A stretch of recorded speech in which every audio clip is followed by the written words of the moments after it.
Twelfth maths made easy या व्हिडिओमध्ये परत एकदा आपले सर्वांचे सहर्ष स्वागत.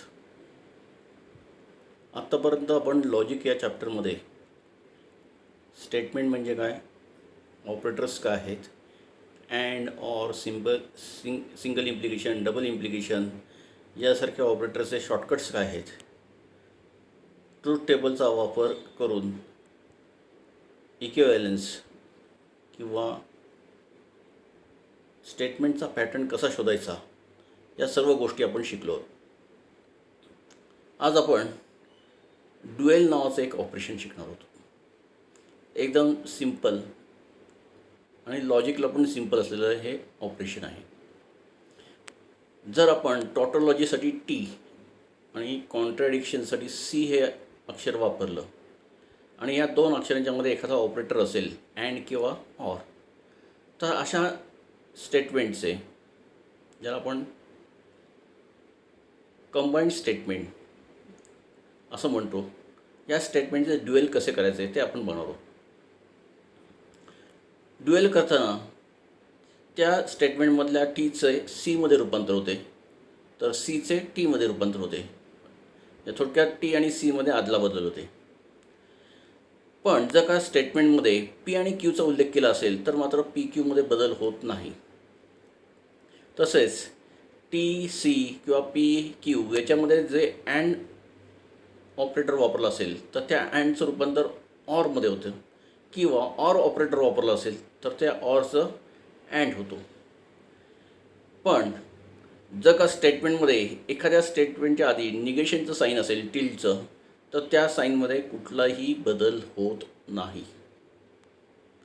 थोडक्यात ड्युएल करताना टीचं सी तसंच अँडचं ऑर किंवा ऑरचं अँड एवढेच बदल होतात.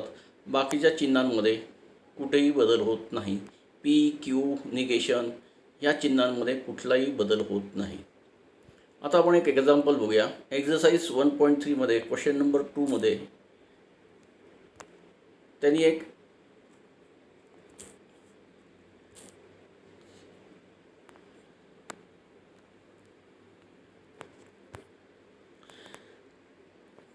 आपल्याला प्रश्न दिलेला आहे, ड्युएल द फॉलोइंग स्टेटमेंट्स. आता या स्टेटमेंटमध्ये त्यातला क्वेश्चन नंबर 7 आहे हा. त्यामध्ये निगेशन आहे, ऑर आहे, अँड आहे. आता ह्या स्टेटमेंटचे त्याला कंपाऊंड स्टेटमेंट असं सुद्धा म्हणतात. या कंपाऊंड स्टेटमेंटचे ड्युएल कसं करायचं, तर मगाशी सांगितल्याप्रमाणे जिथे इथे अँड असेल तिथे इथे ऑर घ्यायचा, जिथे इथे ऑर असेल तिथे इथे अँड घ्यायचा. पी क्यू आणि निगेशन यांना कुठलाही बदल करायचा नाही.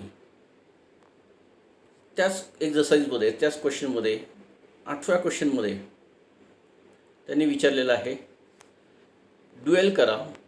पण आता या ड्युएलच्या कंपाऊंड स्टेटमेंटमध्ये सी दिला आहे, पी दिला आहे, क्यू दिला आहे, आर दिला आहे आणि ऑर ऑपरेटर वापरला आहे, अँड ऑपरेटर वापरला आहे. आता ह्याचा ड्युएल करताना काय काय बदल झालेत बघा. सी म्हणजे कॉन्ट्रॅडिक्शन होतं, त्याच्या आधी आता टी येईल, टॉटॉलॉजी. ऑरच्या जागी अँड येईल आणि अँडच्या जागी ऑर जाईल. बाकी कुठलाही बदल यात होणार नाही.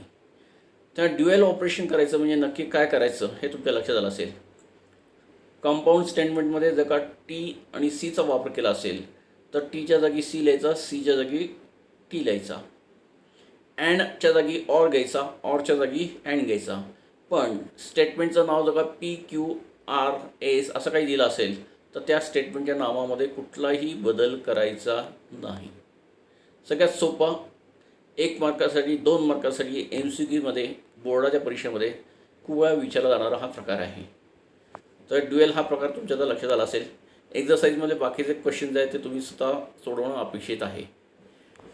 आता ह्याच्यामध्येच अजून एक महत्त्वाचा इंटरेस्टिंग पार्ट आहे, तो म्हणजे निगेशन. आत्तापर्यंत आपण निगेशन बघितलं आहे ते सिम्पल स्टेटमेंटचं, म्हणजे पीचं निगेशन, निगेशन पी म्हणजे अलीकडे टिल्डचं साईन लागलं होतं.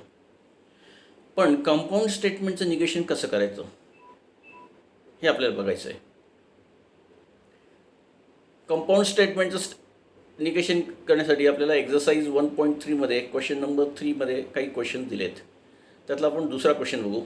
त्यांनी काय म्हटलं बघा, 11 लेस दॅन 15 अँड 25 ग्रेटर दॅन 20. आपल्याला इथे ट्रूथ व्हॅल्यू शोधायची नाही आहे. आपल्याला या दिलेल्या कंपाऊंड स्टेटमेंटचं निगेशन करायचं आहे, उलटं करायचं आहे. आता ह्याच्यामध्ये मी तुम्हाला सिस्टमॅटिक प्रोसेस समजून सांगतो. हा क्वेश्चन MCQमध्ये येऊ शकतो 2 मार्कासाठी. मी डिटेलमध्ये जरी दिलं असलं तरी तुम्हाला एवढं डिटेलमध्ये पुढे लिहायचं नाही. अगदी 2 मार्काला थेरी क्वेश्चन आला तरी जास्त त्यामध्ये डिटेलमध्ये जायचं नाही आपल्याला. पण पहिल्यांदाच हा प्रकार आपण हँडल करत असल्यामुळे इथे पूर्ण डिटेल माहिती देतो आहे. आधी या दिलेल्या स्टेटमेंटचं आपण सिम्बॉलिक कन्व्हर्जन करू. सिम्बॉलिक म्हणजे PQ अँड ऑर या स्वरूपाच्या फॉर्मॅटला म्हणतो आपण सिम्बॉलिक फॉर्म. समजा Pला आपण 11 लेस दॅन 15 आणि Qला 25 ग्रेटर दॅन 20 असं स्टेटमेंट डिक्लेअर केलं. तर दिलेलं जे स्टेटमेंट आहे ते PQच्या भाषेत होईल P अँड Q. हे मूळ कंपाऊंड स्टेटमेंट झालं. आता याचे आपल्याला निगेशन करायचं आहे. म्हणजेच negation in bracket P and Q होईल. आता ह्याचा इक्वेलन्स काय आहे? तर याचा इक्वेलन्स होतो निगेशन P और निगेशन Q. नीट बघा, निगेशन साईन ब्रॅकेटच्या मधनं आतमध्ये येताना हे निगेशनचं साईन प्रत्येक स्टेटमेंटला जोडलं जातं. म्हणजे Pला पण जोडलं जाईल, Qला पण जोडलं जाईल. आणि हा P आणि Q मधला जो मधला ऑपरेटर होता तो उलटा होईल. इथे अँड दिला होता तो आपण ऑर करून घेतला. म्हणजे निगेशन साईन ब्रॅकेटच्या आतमध्ये येताना सगळ्या स्टेटमेंट्सला लागू होईल. आणि दिलेल्या 2 स्टेटमेंटच्या मधला जो ऑपरेटर आहे तो उलटा होईल. अँड असेल तर ऑर दिला असता तर अँड लिहिला असता आपण.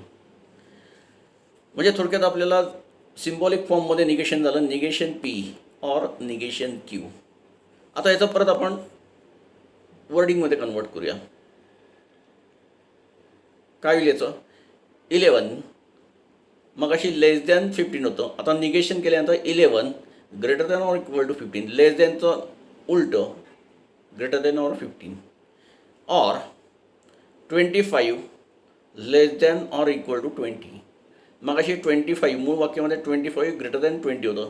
त्याचं निगेशन झाल्यानंतर सिम्बॉल बदललं, लेस दॅन ऑर इक्वल टू आलं. म्हणजे निगेशनच्या वेळेस ग्रेटर दॅनचं रूपांतर लेस दॅन ऑर इक्वल टू व लेस दॅनचं रूपांतर ग्रेटर दॅन ऑर इक्वल टूमध्ये आलं. म्हणजे निगेशन करतो म्हणजे नक्की काय करतो आपण? तर अँडच्या जागी ऑरच्या जागी अँड. लेस दॅन असेल, ग्रेटर दॅन असेल तर ते जाऊन त्या जागी उलटी बाजू येणार. लेस दॅन असेल तर greater than or equal to, greater than असेल तर less than or equal to. जर का स्टेटमेंट शब्दामध्ये दिलं असेल आणि मूळ वाक्य होकारार्थी असेल तर त्याचं निगेशन करताना आपण त्याला नॉट शब्द जोडतो. किंवा मूळ वाक्यामध्ये नॉट दिलेला असेल तर निगेशन करताना नॉट शब्द काढून टाकतो. थोडक्यात निगेशन हा पार्ट खूपच सोपा आहे. आता एक महत्त्वाचं शॉर्टकट म्हणून आपण त्याला, की जो आपल्याला खूप वेळा वापरावा लागतो, तो इथे दिलेला आहे. Negation of P implies Q. Negation of P implies Q is equivalent to P and negation Q. तसंच negation of P double implies Q is equivalent to P and negation Q और Q अँड निगेशन P. आता truth टेबलच्या साईडने आपण थोडंसं पहिल्यांदा याच्यामध्ये simplification करूया किंवा चेकिंग करूया. हा जो P इम्प्लाइज Q आहे ह्याचं इक्विव्हॅलन्स होणार आहे निगेशन P और Q. हे आता आपण ट्रूथ टेबलच्या साईडने आधी प्रूव्ह करू आणि नंतर मग त्याचं निगेशन करूया. आता परत ट्रूथ टेबल आलं आहे. मध्ये सिंगल इम्प्लिकेशन आहे लेफ्ट साईडला. म्हणजे सिंगल इम्प्लिकेशनचा शॉर्टकट तुम्हाला माहिती आहे, शिकवलेला आहे, तो इथे यूज करायचा आहे. P implies Q.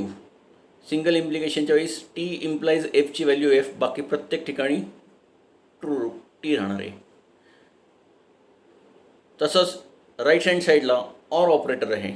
ऑर ऑपरेटरचा आपल्याला शॉर्टकटमध्ये कुठलाही एक पार्ट ट्रू असेल तर येणारा आन्सरसुद्धा काय असणार आहे? ट्रू, म्हणजे T असणार आहे. अशा प्रकारे आपण लेफ्ट साईडचं ट्रूथ टेबल तयार केलं, राईट साईडचं ट्रूथ टेबल तयार केलं.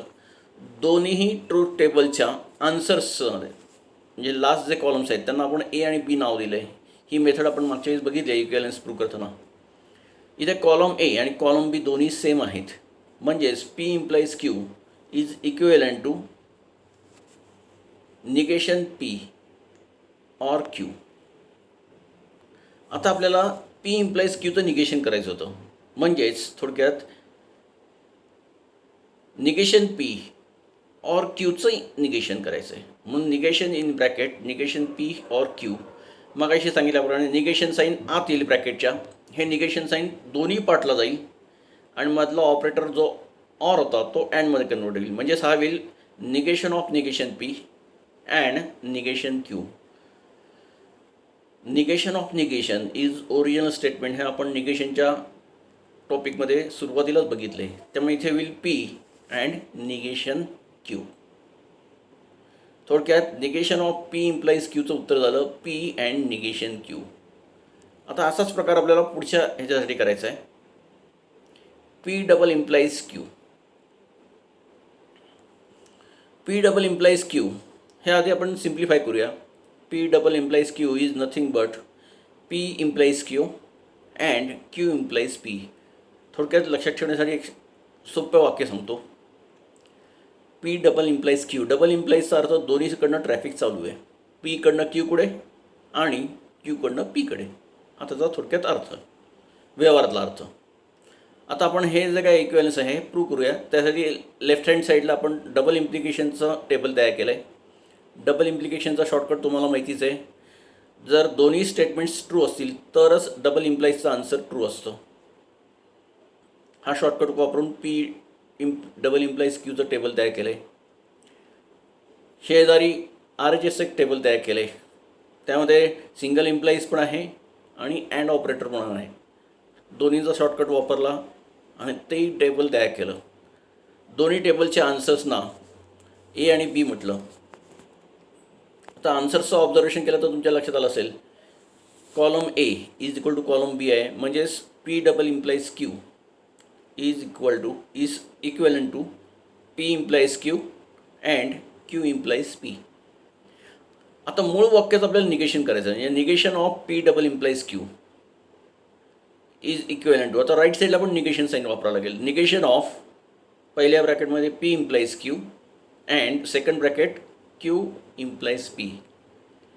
मग अशाच आपण बघितलं P इम्प्लाइज Qचा अर्थ काय होतो. इम्प्लिकेशनचं साईन आपल्याला काढून टाकायचं आहे. तर इम्प्लिकेशनचं साईन पी इम्प्लाइज क्यूचं रूपांतर झालं तर निगेशन पी और क्यू.